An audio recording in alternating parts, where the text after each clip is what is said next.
భూభాగాలను ఆక్రమించుకోవడం, సరిహద్దులు మార్చేయడం డ్రాగన్ కంట్రీకి కొత్తేమీ కాదు. తన ప్రయోజనాల కోసం చేపట్టే పనులు పొరుగు దేశాలకు ఇబ్బందికరమైన పట్టించుకోదు. భారత్తో గిల్లి కజ్జాలు పెట్టుకునేందుకు కాచుకొని చూసే చైనా ఇప్పుడు వాటర్ బాంబ్తో సిద్ధమైంది. బ్రహ్మపుత్ర నదిపై చైనా నిర్మిస్తున్న ప్రపంచంలోనే అతిపెద్ద హైడ్రో పవర్ ప్రాజెక్టుతో మన దేశంలోని అరుణాచల్ ప్రదేశ్, అస్సాం రాష్ట్రాలకు పెనుముప్పే పొంచి ఉంది. ఈ ప్రాజెక్ట్ పూర్తయితే బ్రహ్మపుత్రను ఒక్కసారిగా ఎడారిగా మార్చేయచ్చు, లేదా వరదలతో ముంచేయచ్చు. ఆ మెగా డ్యామ్ ఒక వాటర్ బాంబ్ అని ఆందోళన వ్యక్తం చేశారు అరుణాచల్ సీఎం పెమా ఖండు. యుద్ధం ఆయుధాలతోనే కాదు, ప్రాజెక్టులోనూ చేయొచ్చు. ప్రస్తుతం చైనా చేస్తున్న పని ఇదే. ప్రపంచంలోనే అతిపెద్ద జల విద్యుత్ ప్రాజెక్టుని నిర్మిస్తోంది చైనా. ప్రస్తుతం చైనాలోనే అతిపెద్దదైన 3 గోర్జెస్ డ్యామ్ సామర్థ్యం 88.2 బిలియన్ కిలోవాట్ అవర్స్. కొత్త డ్యామ్ సామర్థ్యం దానికి 3 రెట్లు అధికం. 300 బిలియన్ కిలోవాట్ అవర్స్ విద్యుత్ ఉత్పత్తి లక్ష్యంగా యార్లంగ్ సాంగ్ఫో నది యూటర్న్ తీసుకునే ప్రాంతంలోని భారీ లోయ దగ్గర ఈ డ్యాంని నిర్మిస్తున్నారు. దీంతో ప్రపంచంలోనే అత్యధిక జల విద్యుత్తుని ఉత్పత్తి చేయగలిగే అవకాశం ఉందని చెప్తున్నారు. ఇందుకోసం $138 బిలియన్ ఖర్చు చేస్తోంది చైనా ప్రభుత్వం. ఇంతవరకు వినేందుకు బాగానే ఉంది. కానీ ఈ ప్రాజెక్టు ద్వారా భారత్కు కలిగే అతిపెద్ద ప్రమాదమే ఆందోళన కలిగిస్తోంది. అరుణాచల్ ప్రదేశ్లోకి ప్రవేశించేందుకు మలుపు తిరిగే ప్రదేశంలో నిర్మించనున్న ఈ ప్రాజెక్టుపై దిగువ పరివాహక దేశాలైన భారత్, బంగ్లాదేశ్లు ఇప్పటికే అభ్యంతరం వ్యక్తం చేస్తున్నాయి. చైనా ఆక్రమణలో ఉన్న టిబెట్లో భారత సరిహద్దుకు 30 కిలోమీటర్ల సమీపంలో యార్లంగ్ సాంగ్ఫో నదిపై ఈ ప్రాజెక్టు సిద్ధమవుతోంది. ఇక్కడ గమనించాల్సిన విషయం ఏంటంటే, యార్లంగ్ సాంగ్ఫో నదిని మన దేశంలో బ్రహ్మపుత్ర నదిగా పిలుస్తాం. ఈ నది మన దేశంలోని అరుణాచల్లోకి ప్రవేశించగానే సియాంగ్ నదిగా మారుతుంది.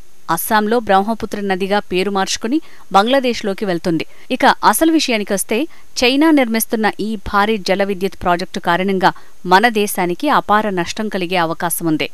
ఎండాకాలంలో బ్రహ్మపుత్ర నీటిని మళ్లించేందుకు బీజింగ్కు అవకాశం ఏర్పడుతుంది. దీంతో అరుణాచల్ ప్రదేశ్, అస్సాం రాష్ట్రాల ప్రజలు తీవ్ర నీటి ఎద్దడిని ఎదుర్కోవాల్సి ఉంటుంది. మరోవైపు వర్షాకాలంలో బ్రహ్మపుత్ర నదికి భారీగా వరద ఉంటుంది. ఒకేసారి పెద్ద మొత్తంలో నీటిని విడుదల చేస్తే దిగువనున్న ప్రాంతాలు ముంపునకు గురవుతాయని అంటున్నారు అరుణాచల్ ప్రదేశ్ ముఖ్యమంత్రి పెమా ఖండు.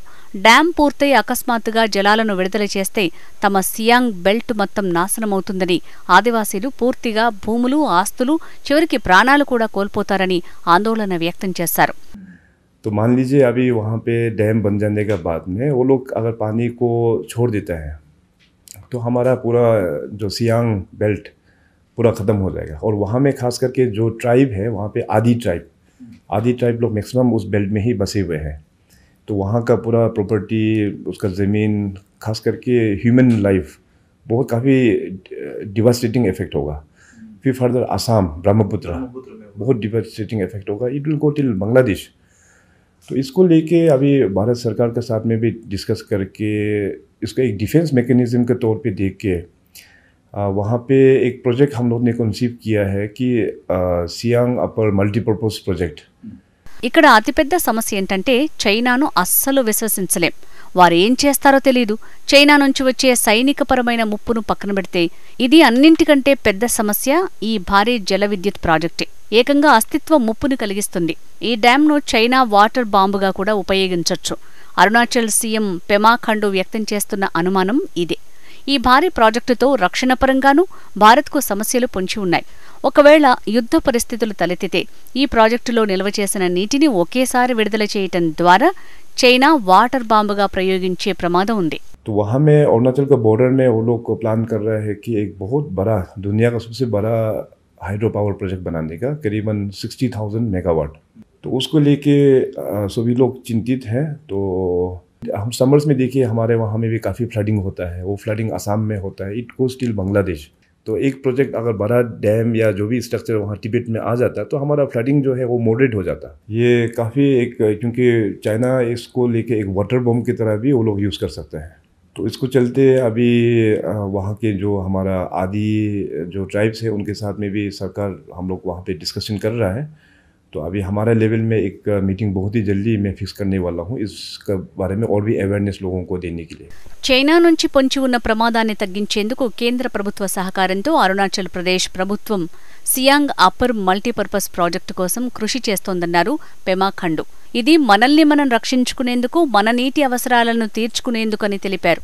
చైనా ఒకవేళ ఆకస్మికంగా వరద జలాలను వదిలిపెడితే దానిని అదుపు చేసేందుకు మనం సొంత మౌలిక సదుపాయాలతో సిద్ధంగా ఉండాలని అన్నారు. యార్లంగ్ సాంగ్ఫో నదిపై చైనా నిర్మిస్తున్న ఈ భారీ ప్రాజెక్టు విషయంలో గతంలో అస్సాం ముఖ్యమంత్రి హిమంత బిశ్వ శర్మ కూడా ఆందోళన వ్యక్తం చేశారు. ఈ ప్రాజెక్టుతో టిబెట్, భారత్, భూటాన్, బంగ్లాదేశ్ పర్యావరణానికి కూడా ముప్పు పొంచి ఉందని తెలిపారాయన. భారత్, చైనాల మధ్య గతంలో కుదిరిన ఒక ఒప్పందం ప్రకారం ఎగువనున్న చైనా బ్రహ్మపుత్ర జల సంబంధ సమాచారాన్ని దిగువనున్న భారత్తో పంచుకోవాల్సి ఉంది. కానీ ఇరు దేశాల మధ్య ఉద్రిక్తతలు పెరిగిన దరిమిలా చైనా ఆ సమాచారాన్ని భారత్తో పంచుకోవటం లేదు. బ్రహ్మపుత్ర నదీ జలాలపై తొలిసారిగా 2002లో ఇరు దేశాల మధ్య ఒప్పందం కుదిరింది. ఆ తర్వాత 2008, 2013, 2018లో నాటి పరిస్థితులకు అనుగుణంగా మార్పులు చేశారు. చివరిసారిగా కుదిరిన ఒప్పందం 2023లో ముగిసింది. ఇరు దేశాల మధ్య ఉద్రిక్తతల నేపథ్యంలో ఆ తర్వాత కొత్త ఒప్పందం కుదరలేదు. దీంతో చైనా ఈ ప్రాజెక్టు గురించి ఎలాంటి సమాచారం పంచుకోవటం లేదు. భారత ప్రభుత్వం ఇప్పటికే యార్లాంగ్ సాంగ్ఫో ప్రాజెక్టుపై తన అభ్యంతరాలను చైనాకు తెలియజేసింది. ఈ మేరకు బీజింగ్కు ఓ గుర్తింపు నోట్ పంపింది. బ్రహ్మపుత్ర నది విషయంలో భారత్ తన ప్రయోజనాలను కాపాడుకుంటుందని ఆ రిమైండర్లో స్పష్టం చేసింది. టిబెట్ ప్రాంతం భూకంప జోన్లో ఉందని, అక్కడ తరచూ భూ ప్రకంపనలు సంభవిస్తుంటాయని, ఇలాంటి చోట భారీ డ్యాం కట్టడం ఆందోళనకరమని పేర్కొంది.